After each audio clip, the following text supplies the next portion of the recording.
Hello, I'm Imara Jones at this year's Bioneers Conference, reporting for FSTV's special coverage of the Bioneers Conference, its annual gathering of people from all around the world on what the environment can teach us about living as better people in sync with nature in a way that will allow the planet to thrive rather than to not thrive. And so, in order for us to have this conversation, it makes total and utter sense, and indeed one might say it's necessary, for us to talk to the co-founder of Bioneers, Nina Simons, who is the co-founder of Bioneers. Welcome. Thank you so much for joining us. Thank you, Omar. It's great to be here. And for having us.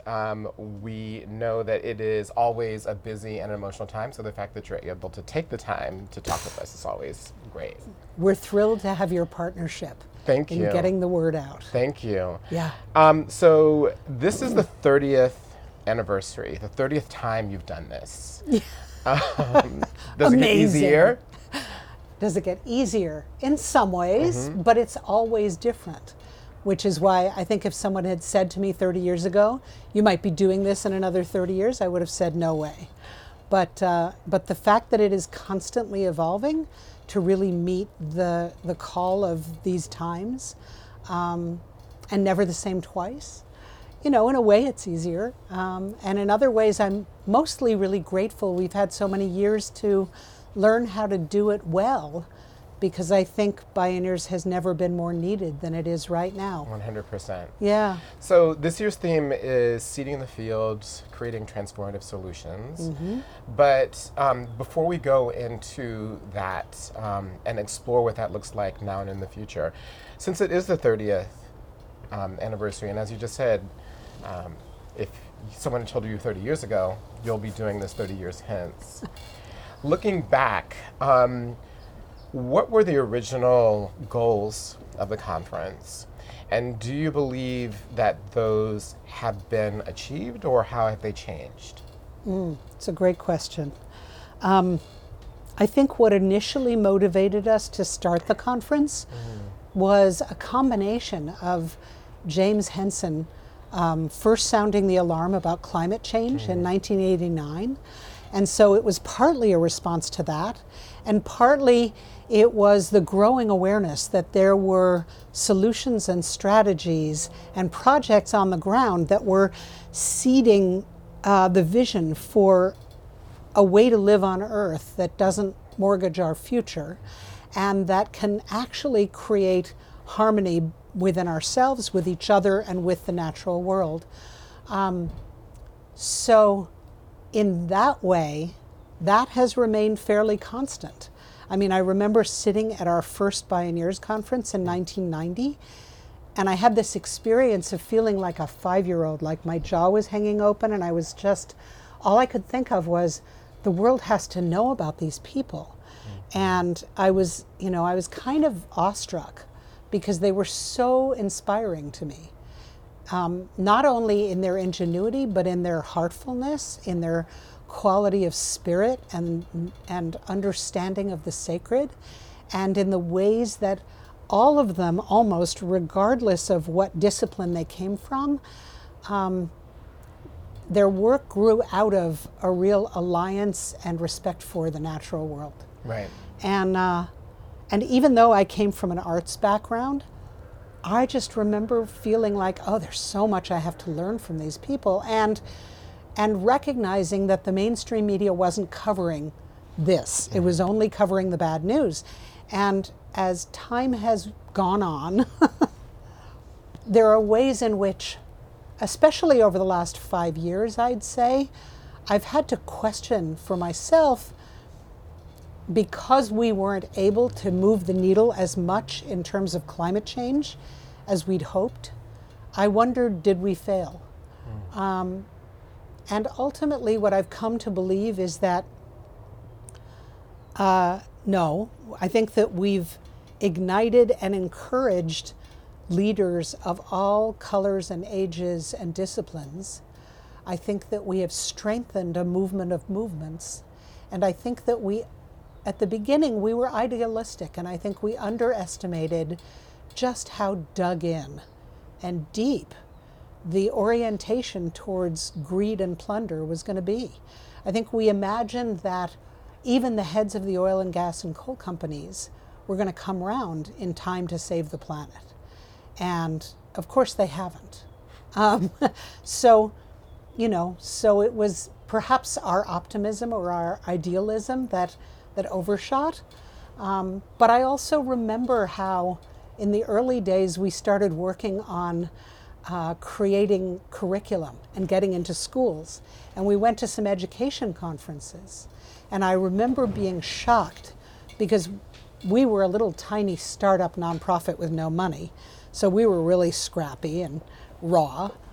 And we get to these conferences and there'd be these huge glossy displays that basically were funded by the oil and gas companies that 30 years ago started seeding climate denial and were very effective and were handing out free curriculum to educators everywhere. And so there's that too, I think that the vantage point of 30 years has helped me understand that we're not going to win or lose this in one lifetime, that actually it's an effort that's much bigger than any of us. And I feel like I have a new and deeper understanding of the civil rights movement and the women's movements and all the movements that have actually taken generations and sometimes centuries to unfold. Mm. Yeah. So you realize that you're sort of one post along the road. Well, and we're a contributor to a giant evolutionary process. Right. Right. But this is the first year that we have actually sold out the main theater all 3 days. Wow. And that's super exciting. And it's evidence to us that really Bioneers is more needed now than it's ever been.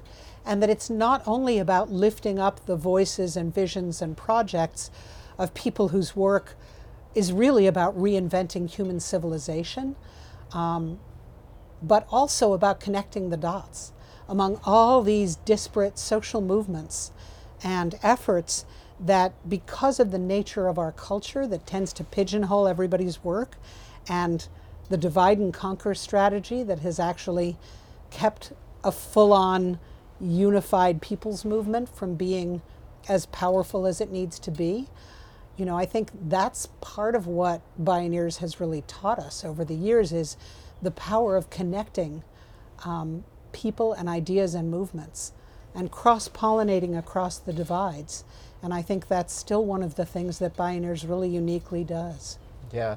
It's one of the things that you mentioned is about the role of the resistance of the oil and gas movement. And what's interesting is, in part, there was operating from, as everyone was, you all in starting this, with a lack of knowledge, in some way ignorance. And what I mean by that is that we now know that the first climate change memo that went to President Johnson. Yeah. You all were 20 years behind and didn't even know it. Do you know what I mean? Yes. Like, And it was like yes. we're at the beginning, but Yeah. you're actually a generation into a cover-up. Well, right? it's been a giant corporate takeover, and right.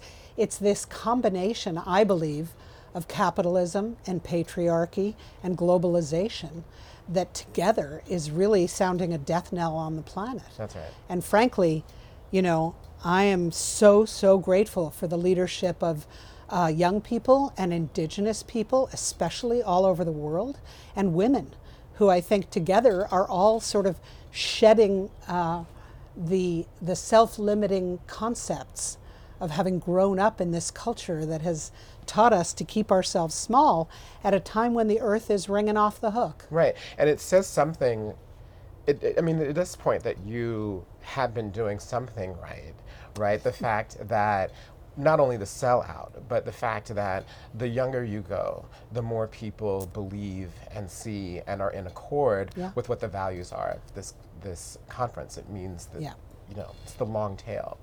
Well, I think that's true. It's also, I'm really honored by both the fact that our youth program keeps growing. We have 500 to 600 youth here each year, and they're the most diverse constituency in the conference, and that the Indigenous Forum keeps growing every year. And frankly, from everything I've learned from 30 years of learning from Indigenous folks, in general, they don't suffer fools. And, we've had to be really meticulous, not that we haven't made mistakes, but to walk our talk and be really honoring of all of their sovereignty. And the indigenous women that lead that program are just extraordinary and doing an amazing job. So it's an honor to serve that community too. Yeah. So speaking of the future, this large youth program, we've spoken about schools. Moving forward, in your 30th year, why did you choose the theme this year of seeding the field, creating transformative solutions? Well, because we're living through a time of being between worlds. There's so much dying, right? I mean, part of what I've been feeling is how I believe we're all impacted by the rate of extinctions that are going on. And that frankly, whatever kind of body we're in, and whether we're human or non-human, I sort of think everything alive on Earth today can sense that loss. And that because we're all products of a culture that doesn't really give us a space to express either grief or outrage, both of which are the appropriate responses to loss, everybody's kind of in this spell of distraction and confusion and, needing compass points and needing community and isolation. And so seeding the future, was an obvious choice because really, I think our power goes where our attention goes. And because the mainstream media is all about death and bad news and violence, it's easy to sort of get mesmerized by that.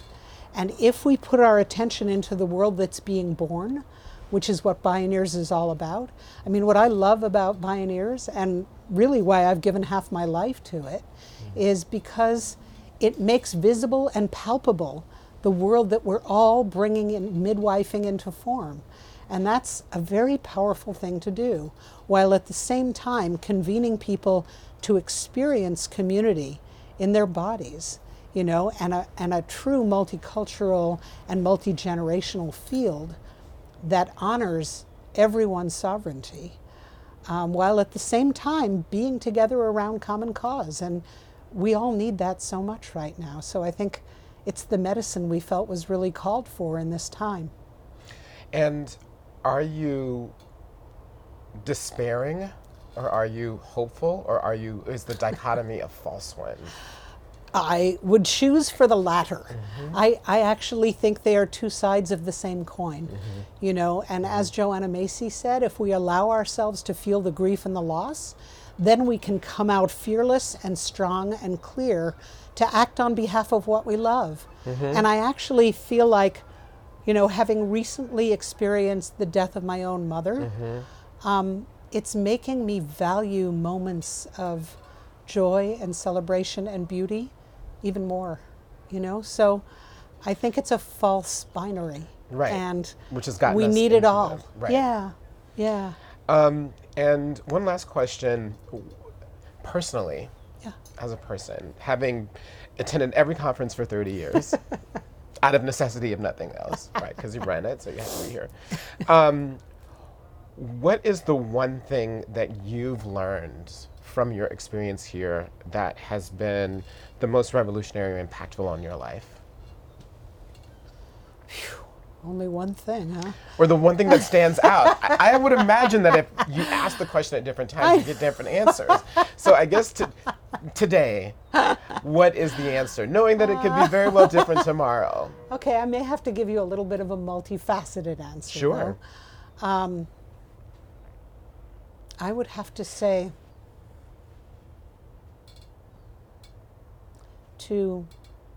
I feel like what I've learned is to honor and celebrate the wholeness of our human capacities, which includes valuing emotion and intuition and hunches and dreams and connection, and to decolonize our minds and hearts so that we can respond in a truly present, aware, and resourced way to the challenges that we were born to face. That's right. Yeah. And understanding those things instinctually, it's interesting because in Native traditions, those are considered to be forms of information.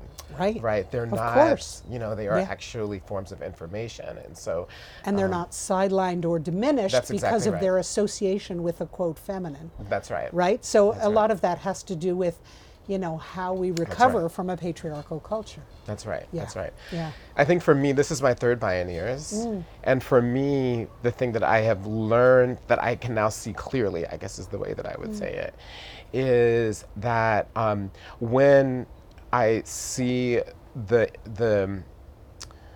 inhumanity in our society, the way in which we treat people as disposable, Yeah. it makes total sense to me now because that's the way we treat the land. Yep. And there's no way that we can treat ourselves better than we treat where we live. That's right. Yeah. Yeah. And I think we're shifting from a culture that has a primary value on things to a primary value on relationship. That's right. And we've got to heal inside ourselves before we can heal among ourselves, before we can, not before, but all at the same time. They're all octaves of the same societal disease. That's right. Yeah, I'm with you. Well, thank you so much for devoting half your life. It's been my honor and joy, really. So now, after another 30 years, you'll say nearly my entire life. That's a scary thought.